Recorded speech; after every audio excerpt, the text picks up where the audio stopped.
नमस्कार दोस्तों, स्वागत है आपका आपके अपने चैनल डेली अफेयर्स पर। आज हम आपको लेकर चलेंगे अफ्रीका के एक ऐसे देश की ओर जो दुनिया का सबसे नया देश है, दक्षिण सूडान यानी साउथ सूडान। ये देश आज़ादी के सपनों के साथ बना, लेकिन कुछ ही सालों में गृह युद्ध, भूखमरी और गरीबी में डूब गया। लेकिन क्यों? क्या ये देश कभी उभरेगा और भारत का इससे क्या रिश्ता है? आइए जानते हैं इस देश की पूरी कहानी, संघर्षों से लेकर संभावनाओं तक। दक्षिण सूडान पूर्वी अफ्रीका में स्थित एक स्थल रुद्ध देश है जिसकी सीमाएं उत्तर में सूडान, पूर्व में इथियोपिया, दक्षिण में केन्या, युगांडा और कांगो लोकतांत्रिक गणराज्य तथा पश्चिम में मध्य अफ्रीकी गणराज्य से लगती हैं। इसका कुल क्षेत्रफल लगभग 6,19,745 वर्ग किलोमीटर है, जो इसे अफ्रीका के बड़े देशों में से एक बनाता है।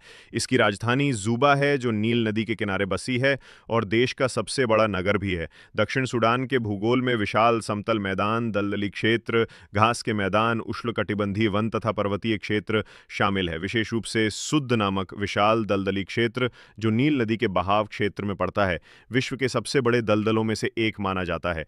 नील नदी देश की जीवन रेखा है, जो उत्तर दिशा में बहती है और कृषि, परिवहन तथा जल आपूर्ति का प्रमुख स्रोत है। देश की जलवायु उष्णकटिबंधीय है, जिसमें शुष्क और वर्षा ऋतु स्पष्ट रूप से अलग होती हैं। मई से अक्टूबर तक मानसून आता है और नवंबर से अप्रैल तक सूखा रहता है। औसत तापमान 25 से 35 डिग्री सेल्सियस के बीच रहता है और कुछ क्षेत्रों में तापमान 40 डिग्री तक पहुंच जाता है। वर्षा की मात्रा क्षेत्र अनुसार अलग अलग होती है। दक्षिणी भागों में अधिक बारिश होती है, जबकि उत्तरी भाग अपेक्षाकृत शुष्क हैं। देश की भूमि कृषि योग्य तो है, लेकिन बार बार आने वाले सूखे, बाढ़ और बुनियादी ढांचों की कमी के कारण उत्पादन सीमित रहता है। प्रमुख फसलें हैं मक्का, बाजरा, ज्वार, मूंगफली और तिल। इसके अलावा देश में तेल, सोना, तांबा और यूरेनियम जैसे खनिज संसाधन भी मौजूद हैं, लेकिन इनका दोहन राजनीतिक अस्थिरता और निवेश की कमी के कारण सीमित है।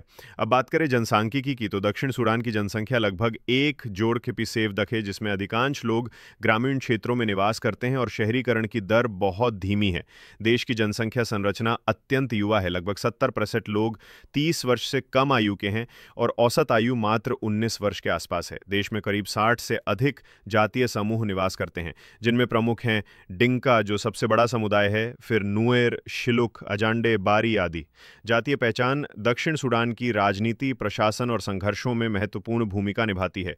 भाषाई दृष्टि से यहाँ 60 से अधिक स्थानीय भाषाएं बोली जाती हैं, लेकिन आधिकारिक भाषा अंग्रेजी है, जिसे स्वतंत्रता के बाद सूडान की अरबी भाषा से भिन्न पहचान बनाने के लिए चुना गया।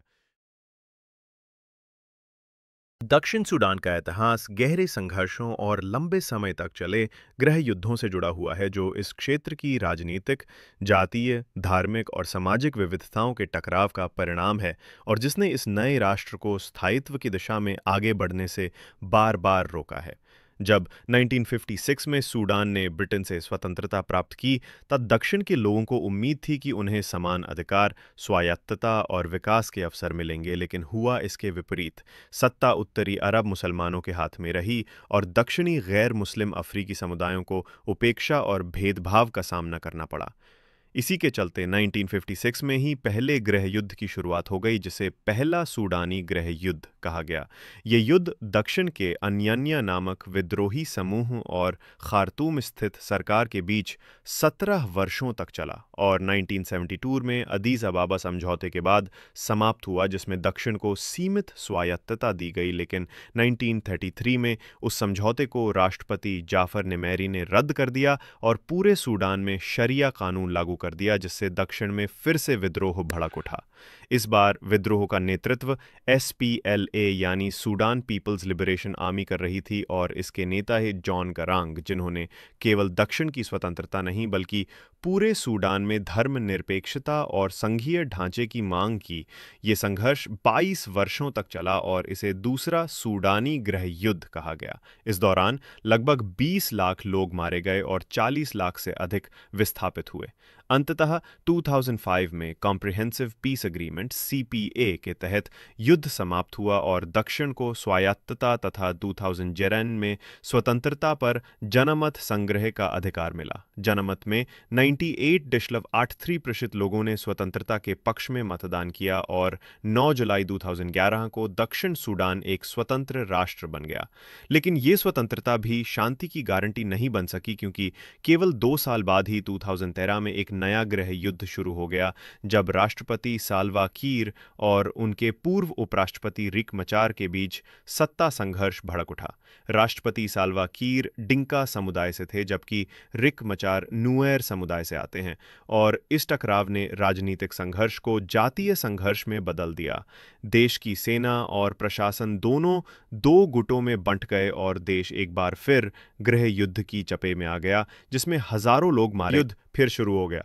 इससे अंतर्राष्ट्रीय मध्यस्थता की प्रक्रिया को बहुत झटका लगा। इसके बावजूद IGAD और क्षेत्रीय देशों ने हार नहीं मानी और 2018 में नई वार्ताएं शुरू हुई, जिसमें अफ्रीकी यूनियन, UN, अमेरिका, चीन, UK और यूरोपीय संघ भी सक्रिय भागीदार बने। इस बार संघर्ष विराम पर बेहतर निगरानी व्यवस्था लागू की गई और सितंबर 2018 में एक नया समझौता हुआ, जिसे revitalised agreement on the resolution of the conflict in the Republic of South Sudan RARCSS कहा गया। इस समझौते में स्पष्ट व्यवस्था की गई कि एक संयुक्त सरकार बनाई जाएगी, जिसमें विभिन्न दलों को प्रतिनिधित्व मिलेगा, सेना का पुनर्गठन किया जाएगा, शांति निगरानी निकाय स्थापित होगा और 3 वर्षों के भीतर चुनाव कराए जाएंगे।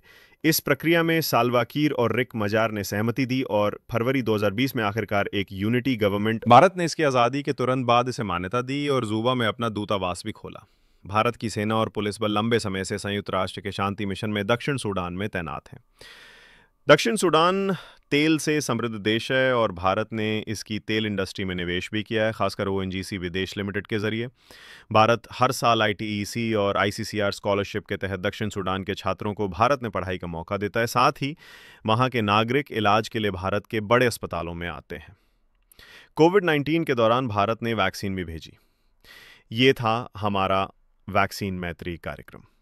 हालांकि दक्षिण सूडान में गृह युद्ध और राजनीतिक अस्थिरता की वजह से कई बार भारतीयों को वहां से निकालना पड़ा, फिर भी भारत ने अपना मानवीय समर्थन कभी नहीं रोका। आगे चलकर दोनों देशों के बीच कृषि, शिक्षा और तकनीकी सहयोग और मजबूत होने की उम्मीद है।